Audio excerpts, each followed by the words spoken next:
Input costs. Wesley?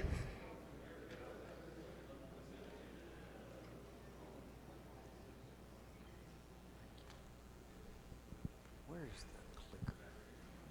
I promise it was sitting right here. Okay.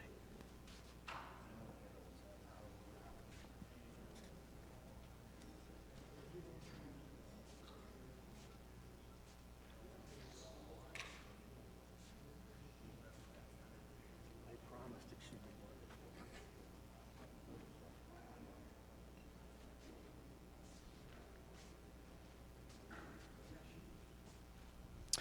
Well, good afternoon. Thanks for the introduction. My name is Wesley Welch, and I'm the General Manager of Spade Ranches. We're headquartered here in Lubbock, Texas, and we've got 6 locations, all kind of in West Texas. We've got a ranch in Canadian, in Turkey, in Gale. Colorado City is the main ranch, kind of the mothership. One in Post, and then one out in far west Texas in Alpine. Spades was founded in 1889 by a guy named Isaac Elwood. He was one of the original patent holders of barbed wire and came to Colorado City to try to sell his product, and ended up buying a ranch south of town. And that's what we call Renderbrook Spade Ranch. This is a picture of the entrance there. It's off of the highway between Colorado City and Sterling City, and the one on the left there is from 1938, and then I snapped one back in 2020, and I just put this up there. It kind of reminds me that while it feels like a lot has changed over the years, a lot stayed the same. And some of these challenges that I'll talk about today are challenges that Isaac Elwood faced in 1889. I gave a talk in San Angelo a few months ago, and it had to do with the current challenges facing the cow-calf sector, and these were kind of the 4 main ones that I came up with. And Bruce asked me this time to talk solely about rising input costs. And so, looking at that list, it got me thinking, really, input costs are the only one of those 4 main challenges as producers that we have some control over. I mean, we can do very little about the weather, the market, or the global economy, but how we deal with and view input costs, we can manipulate that and try to control it somewhat.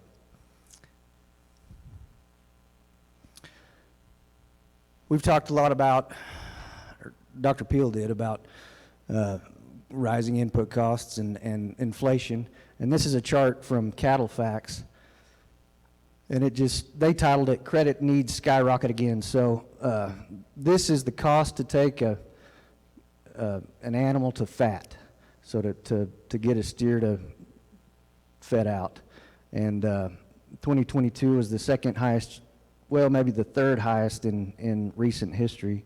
I expect 23 will be higher, will eclipse any of those other years. So before we get too far into it, and kind of what my philosophy is as far as controlling our input costs, I'd like to start with how we define them.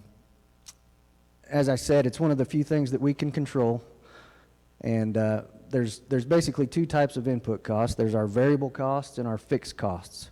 So as we all learn this in Economics 101, but variable costs vary with the number of units that we produce. So the more cows we have, the more of those costs associated.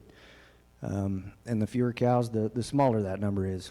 Fixed costs, on the other hand, are fixed no matter if we're running 50 cows or 1,000 cows. So some examples of our variable costs would be feed, fuel, vet, med, freight. Again, those are all kind of incurred on a per animal basis. And our fixed examples would be labor, insurance, lease or grass, repairs, utilities, those sorts of things. We can go to the next slide. So we've defined them, and one thing that I would like to stress is that You know the old saying, you cannot manage what you do not measure. And so as producers, the first thing that we need to do is to implement a good managerial accounting software. Spades uses a program called Centerpoint. QuickBooks works just as well.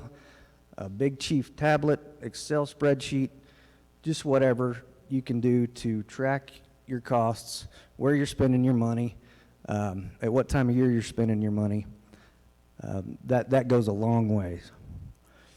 Then you can use that collected data to formulate ratios that kind of simplify and interpret that data.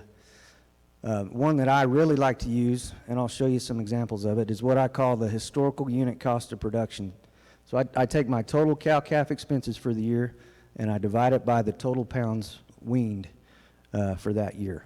So that gives me a ratio, and basically it tells me what it costs for me to produce 1 pound of weaned calf. Another maybe more simple, less nuanced ratio would be just plain old cost per animal unit. You take your total cow-calf expenses and divide that by your January 1 inventory, and that can also tell you some things. I'll go next slide. Oh, sorry. I realize y'all can't read the chart, but as I said, you can't measure, or you can't manage what you don't measure. And so these are some of the ratios, numbers, things that I'm able to generate just by keeping track of certain data points. So this goes back to 2003. It goes all the way up to 2023 budget. I've got a simple average there at the bottom. And so it's things like total expenses, cow-calf expense, percent of total in terms of expenses, and it's got that historical unit cost of production, average weaning weight, all those sorts of things. And so you can, if you're able to collect this data, then interpret it through ratios, you can really kind of get a sense of where you're headed, what happened, why you were profitable or why you weren't profitable. We can go next slide. So this is a chart that charts those two ratios that I described earlier. The red line there would be that historical unit cost of production.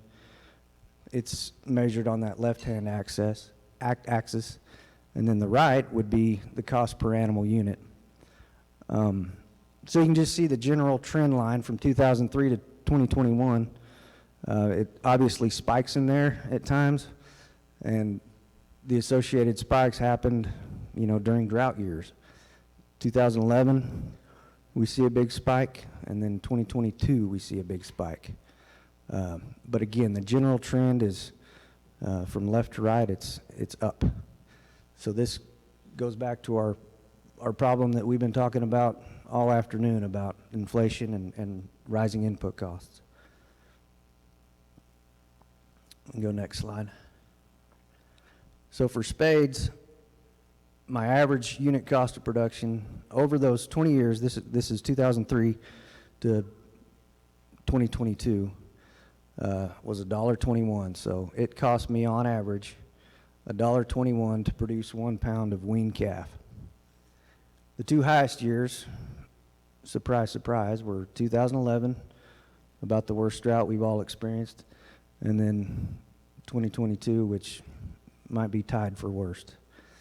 I think Dr. Peel mentioned this, but 2011, while it was challenging in terms of weather, we didn't feel the price crunch that we did last year. Corn wasn't trading for over $6 a bushel. Fuel wasn't at all-time highs. So 2022 was kind of a perfect storm of low production, high costs.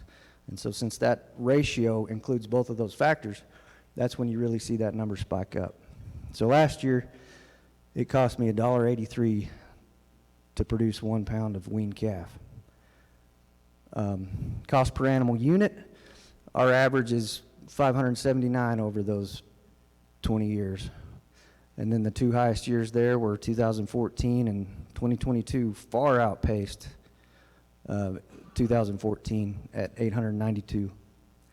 So even with those higher prices that Dr. Peel was referencing, it's hard to make much money when it costs you $900 per animal unit or $1.83 to produce 1 pound. We can go next slide. So as we look to 2023, I'll just share some of my budget numbers with y'all. Spade's bred cow numbers are down about 28% from last year. Again, that's due to drought, poor conception, age, you name it. And that's the lowest number we've had on hand since 2012. Again, I mean, there's a lot of similarities between 11 and 2022, but lowest number since 2012. I've managed to shave quite a bit off of my budget, hopefully. Total costs budgeted at 76% of last year's. But because my bred cow numbers are so far down, I'm not going to be producing near the pounds that I need to. It's still going to cost me quite a bit, so my historical unit cost of production is going to be $1.77. Last year I think it was $1.83, so I'm not gaining much ground there. And my cost per animal unit still budgeted at $843.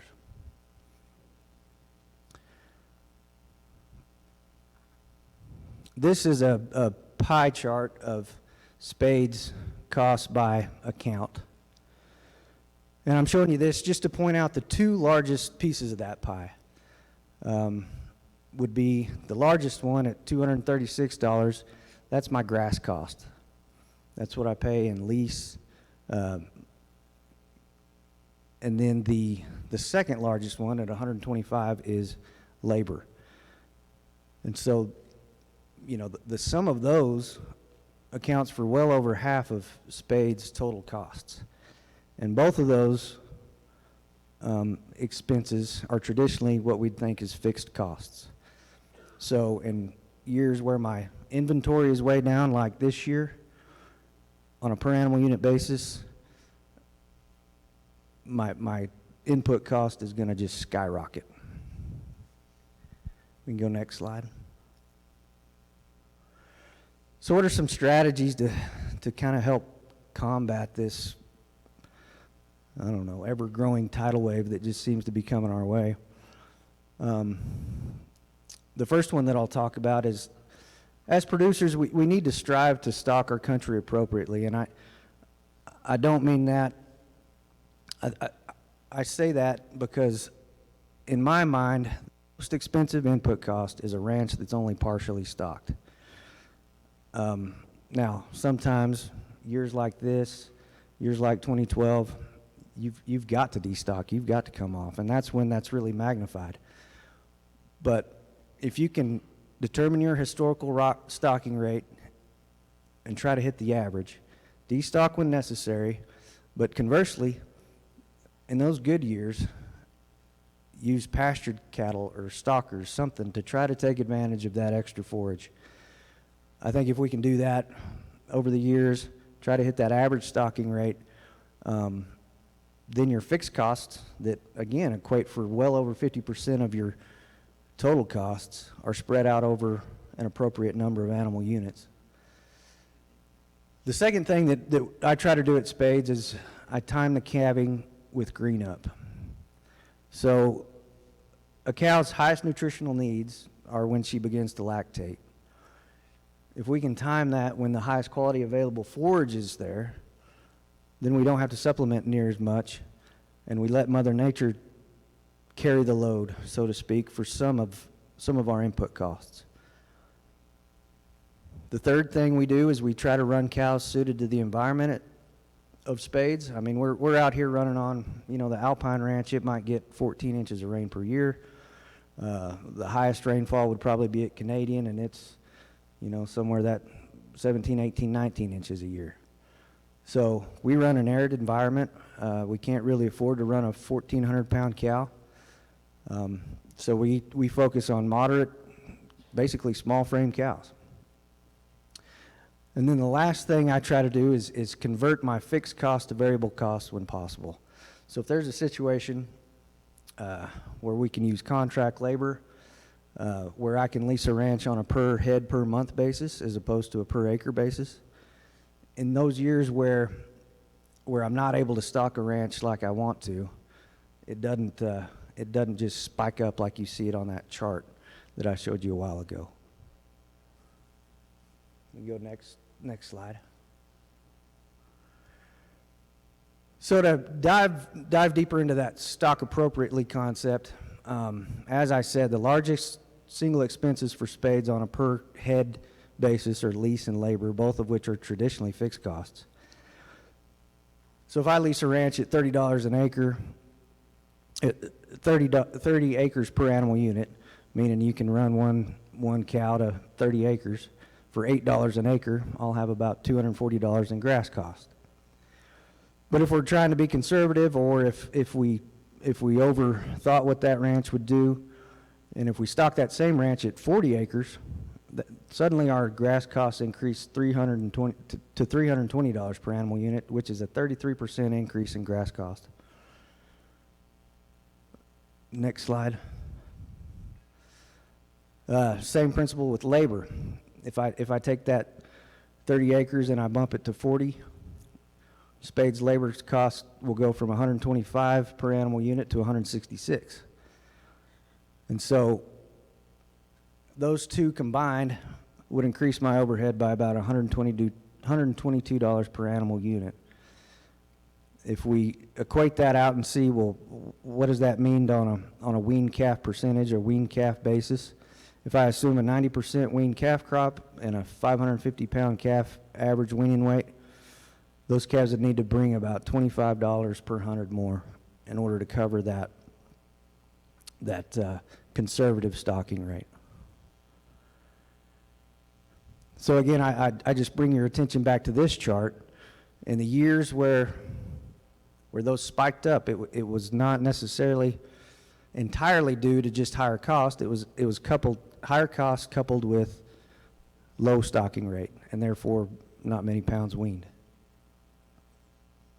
We can go to the next slide.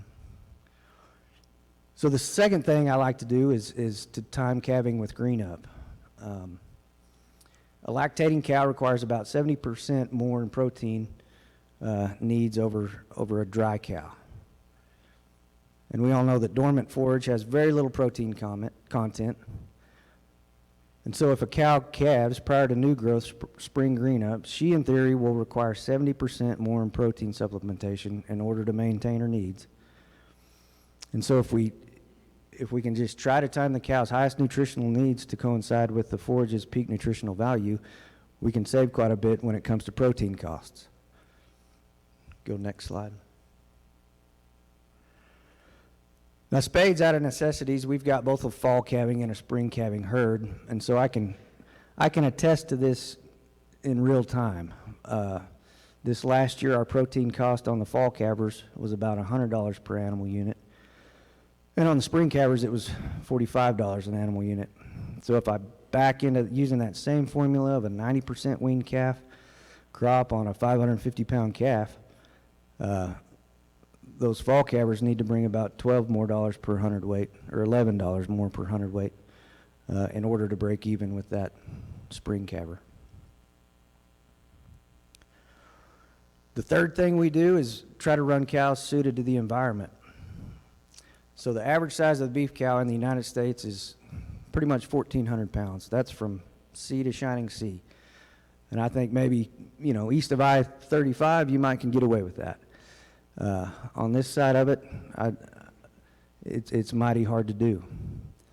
And so if you just look at what that cow consumes, she needs 28 pounds per day of forage. A few years ago, I took all the sale barn data from spades in the fall after we weaned and selling our open cull cows, and they averaged just a little under 900 pounds. And I realized, that time of year she's got on her working clothes. She just weaned a big calf. And so the average size of a spade cow, I figure, is about 1,050. And so that same cow, again at 2% of her body weight, she'll eat 21 pounds per head. So right there you can see the savings in potential input costs just by running that smaller cow. Now somebody might push back and say, well, yeah, but you're not going to wean near as many pounds with that smaller cow as you do the bigger cow. So on the next slide, we'll look at that. So if you assume you're leasing a 10,000 acre ranch and it produces 300 pounds of consumable forage per acre per year. If you're running that 1,400 pound cow, you could stock that ranch at 1 cow to 34 acres. And if I figure that same $8 an acre lease rate, she'll cost you $272 per cow. Running that smaller cow, she only requires 26 acres at $8 an acre. So there you're at $208 per cow, which is a $64 difference.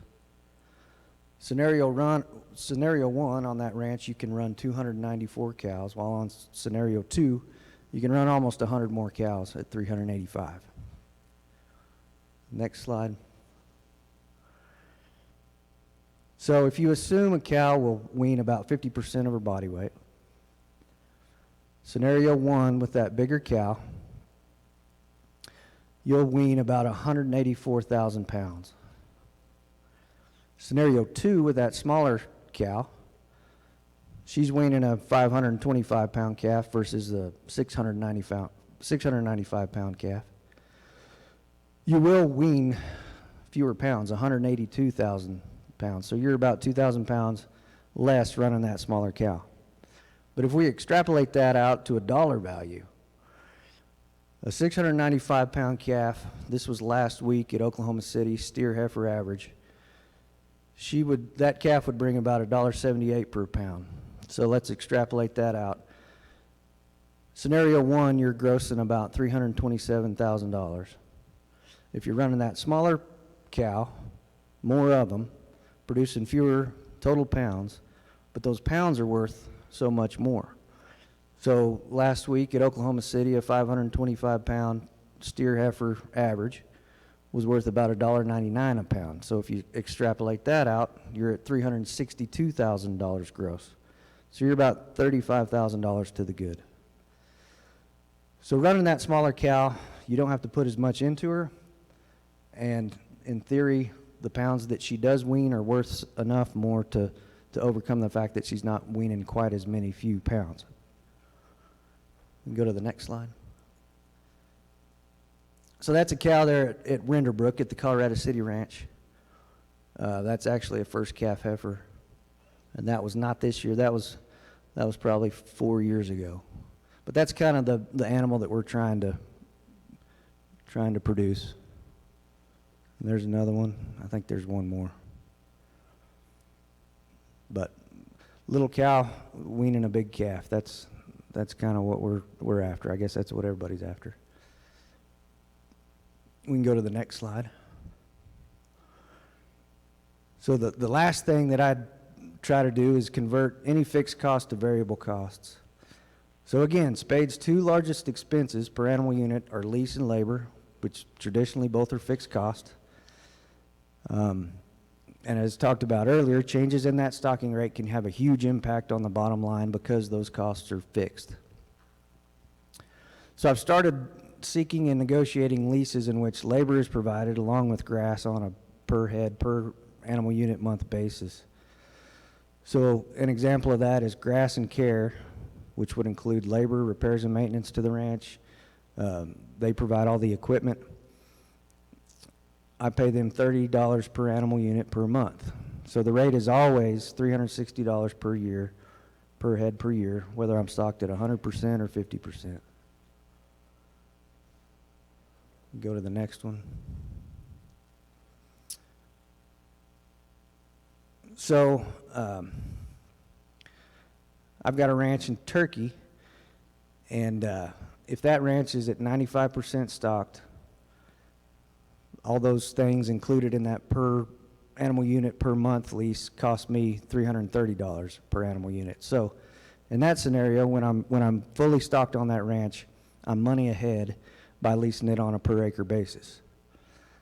However, if that stocking rate dips just 8%, from 95% to 87%, those costs then rise because of the fixed cost nature to $360 per animal unit, which is, you know, a break even with the other scenario. Currently, due to the drought, that ranch is stocked at 79%. So now those costs have jumped up to $400 per animal unit. So, you know, I'm striving. I'm trying to lease ranches. While if you're able to stock at 100%, you might be money ahead to go with the per acre lease. But we're never able to keep a ranch stocked at 100% in this dry country. So I'd rather go to a variable rate and know what I have to pay no matter what I'm stocked like. Dub Waldrop, who used to manage the spades, he always used to say, there's two things we can't afford on the spade ranch, and that's a dry cow and a bale of hay. And I think that was Dub's way of just saying what I spent 20 minutes saying. You know, that saying, a dry cow kind of represents a non-producing entity, so you got to stock your ranch right. And a bale of hay, that's any kind of input. So that's kind of Spade's philosophy. We're a low input producer. It's been a problem for years, obviously, because Dub had that saying. So similar problems. We've got a few new tools to try to deal with it, and that's kind of how that's our philosophy. So with that, I'll take any questions.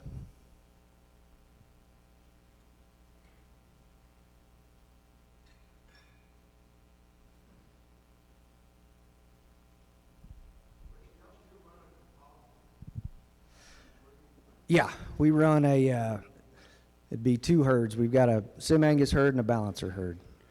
And the daughters out of the Balancer cows are then bred to the Sim Angus bull and vice versa. So what we're trying to do there is get quality grade and yield grade, thinking that the continental influence would bring us, you know, just red meat yield, and then that English side would bring a good quality grade.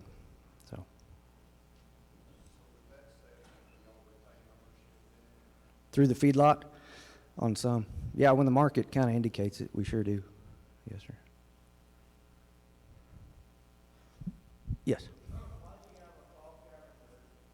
It kind of developed out of mistakes, really. I mean, years like last year where we had just a terrible breed up, you know, those cows, I'm adding to the fall herd this year because those cows, if I would have sold an open 3-year-old cow last year, she would have brought, what, $700? If I can hang on to her, breed her, make a fall cow out of her, hopefully she'll be worth $1,500, $1,600, $1,800, you know, 8 months later. So.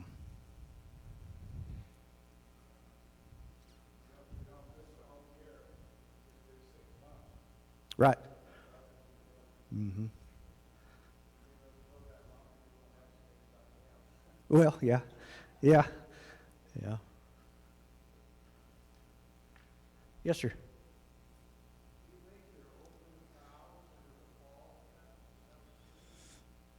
In extreme years, not every year, no, sir, but years like 2011, last year, where I have a big percentage of young open cows that it's not necessarily their fault that they didn't breed, it was Mother Nature. I'll give her another chance. Yeah.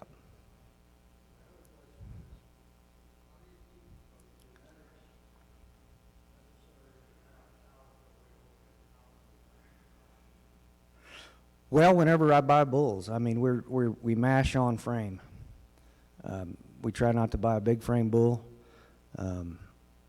Just the folks that we buy bulls from kind of operate the same way we do, and they raise moderate bulls. So that's where we start. Obviously, then picking replacement heifers, we don't pick the top end. We kind of pick the middle end. Yes, sir.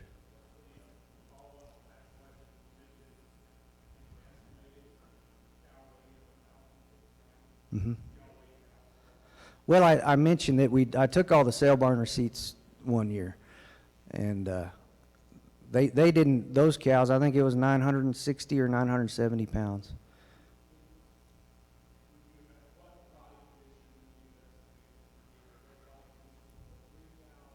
I'd say 3 to 4, yeah. And that's why I added a little back onto them.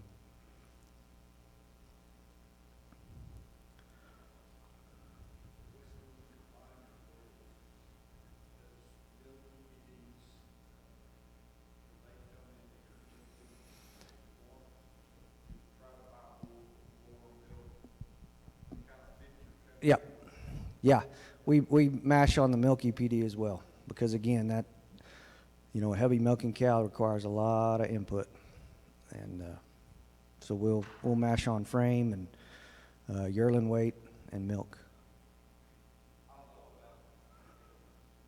Under 20 if we can. It's hard to find.